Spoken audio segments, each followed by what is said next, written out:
Railway துறை சார்பில் காஷ்மீரில் உலகின் உயரிய வளைவு ரயில் பாலம் கட்டப்பட்டிருக்கிறது. விவரங்களை வழங்குவதற்காக நேரலையில் இணைந்திருக்கிறார் செய்தியாளர் ரமேஷ், இந்த பாலம் எப்போது நாட்டு மக்களுக்காக அர்ப்பணிக்கப்படுகிறது? இந்த பாலத்தின் சிறப்பம்சங்கள் என்ன?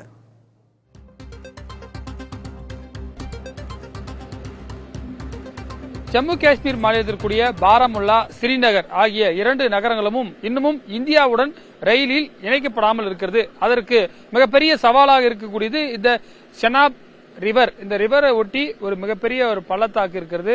இதுல கடந்து ரயில் கொண்டு போக முடியாத ஒரு சூழல் இருக்கிறதுனால 25 ஆண்டுகளாக இந்த வழித்தடம் சரி செய்யப்பட்டு வருகிறது. இதுல கிட்டத்தட்ட 931 பிரிட்ஜ் கட்டியிருக்காங்க. அதுல ஒரு பிரிட்ஜ் தான் இந்த செனா பிரிட்ஜ். நம்மளுடைய ஒளிப்பதிவாளர் மது உங்களுக்கு காட்சிப்படுத்துறாரு. கிட்டத்தட்ட 1.5 கிலோமீட்டருக்கு இந்த பிரிட்ஜ் என்பது கட்டப்பட்டிருக்கிறது.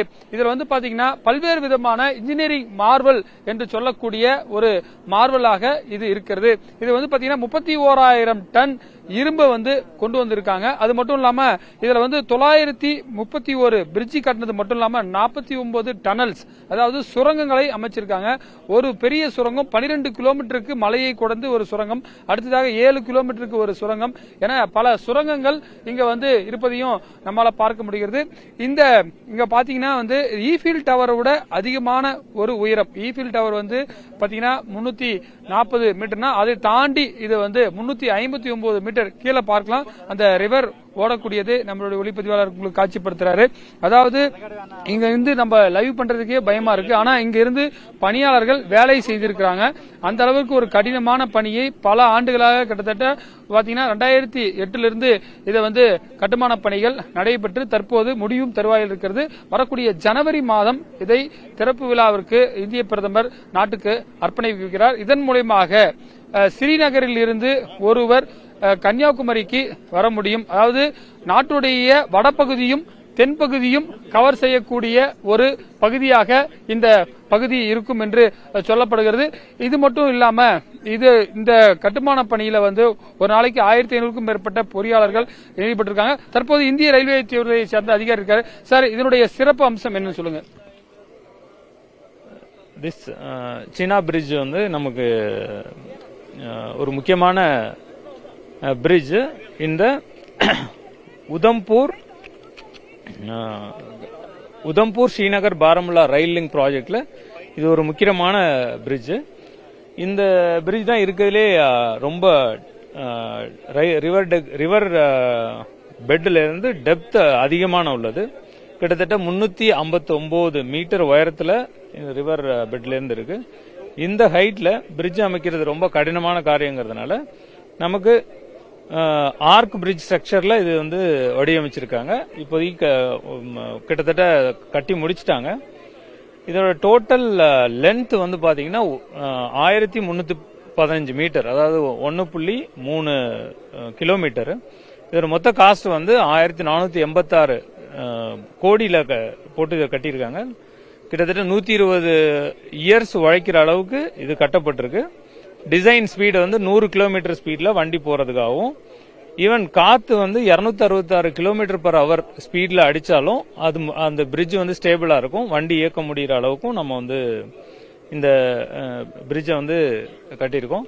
இந்த பிரிட்ஜ் ஒன் ஆஃப் த ரொம்ப very very key bridge for the connecting the valley, that is Srinagar to Jammu. இன்னமும் ஸ்ரீநகர் நாட்டுடைய மற்ற பகுதிகளோட ரயில் இணைக்கப்படாம இருக்கு. இது இணைச்சா எது வரையும் ரயில் விடலாம் சார்? இது இந்த பிரிட்ஜை இணைச்சிட்டு கிட்டத்தட்ட ஆக்சுவலா அந்த பிரிட்ஜோட வேலை எல்லாமே முடிஞ்சது. இதுல ஒரு 17 கிலோமீட்டருக்கு ஒரு டனல்ல ஆக்சுவலா அவங்களுக்கு இன்னும் சிஆர்எஸ் இன்ஸ்பெக்ஷன் இந்த அடுத்த ஒரு மாசத்துல அவங்க பண்றதா இருக்காங்க. இது முடிஞ்சதுன்னா இந்த மொத்த உதம்பூர் டு கட்ரா ஃபுல்லாவே முடிஞ்சிடும். உங்களுக்கு உதம்பூர் டு பாராமுல்லா ஃபுல்லா முடிஞ்சிடும்.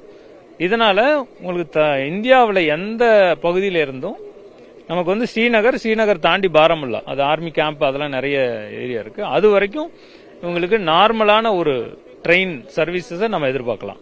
ட்ரெயின் சர்வீஸ் இந்த இடத்துக்கு என்ன தேவை இருக்கு சார்? இதனால என்ன வளரப்படும்? சுற்றுலாவா அல்ல சோசியோ எக்கனாமிக் இந்த பகுதி மக்களை வேற என்ன டெவலப்மெண்ட் கொண்டு போய் செல்லும்? பொதுவாக காஷ்மீர்னு சொல்லும்போது ஒரு இது கான்ஸ்டிடியூஷன் ஆஃப் இந்தியாலேயே ஒரு ஸ்பெஷல் ப்ரொவிஷன் கொடுத்து இருந்தது. அதுவும் இல்லாம புயல் அமைப்பு முறையிலேயே இது ரொம்ப கடினமான ஒரு பகுதி. இதுல வந்து ஒரு வருஷத்துல பல மாதங்கள் வந்து சேர முடியாத அளவுக்கு இயற்கை பேரிடர் இருக்கும். ரோடுகள் வந்து ரொம்ப சிறியதா இருக்கும். இப்போ ஸ்ரீநகருக்கு இன்னைக்கு வரைக்குமே ஸ்ரீநகரை நீங்க ஒருத்தர் போய் சேரணும் அப்படின்னாக்கா ஒருத்தர் ஏர் வழியா போலாம், இல்லைன்னா ரோடு வழியா போகணும். இப்போ ரோடு வந்து ரொம்ப சின்னதா தான் இருக்கும், அது வளைஞ்சு வளைஞ்சு போகணும். இப்போ ரோடையும் வந்து NH நேஷனல் ஹைவேஸ் வழியா இம்ப்ரூவ் பண்ணிட்டு இருக்காங்க. பொதுவா வந்து இந்த ஸ்டேட் வந்து ஒரு மற்ற மாநிலங்களுக்கு இல்லாத இன்ஃப்ராஸ்ட்ரக்சர் டெவலப்மெண்ட் இல்லாத மாதிரியான ஒரு தோற்றம் வந்திருந்தது. ஸோ அதை நீக்கிறதுக்காகவும் பிளஸ் இங்க உள்ள மக்களை வந்து மெயின்லேண்டோட கனெக்ட் பண்றதுக்கு அதுக்கு முக்கியமான இது வந்து மக்கள் போக்குவரத்துக்கு ரயில் வந்து ஒரு முக்கியமான இது. ஏன்னா ரோட்ல போகும்போது வந்து பாத்தீங்கன்னா நிறைய நேரம் ஆகுது.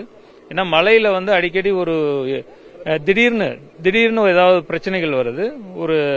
அந்த சூழ்நிலையால ரயில் போக்குவரத்து முக்கியமானது. அவர் சொல்றது பாத்தீங்கன்னா, அதாவது பல்வேறு விஷயங்கள், அதாவது டெரரிஸ்ட் தாக்குதல், அது உள்ளிட்ட சூறாவளி போன்ற இயற்கை பேரிடர்கள் கூட அது தாங்கக்கூடிய வகையில இந்த பாலம் என்பது வடிவமைக்கப்பட்டு வரக்கூடிய மாதங்கள்ல நாட்டுக்கு அர்ப்பணிக்கப்பட இருக்கின்றது. பாலா, விவரங்களுக்கு நன்றி ரமேஷ்.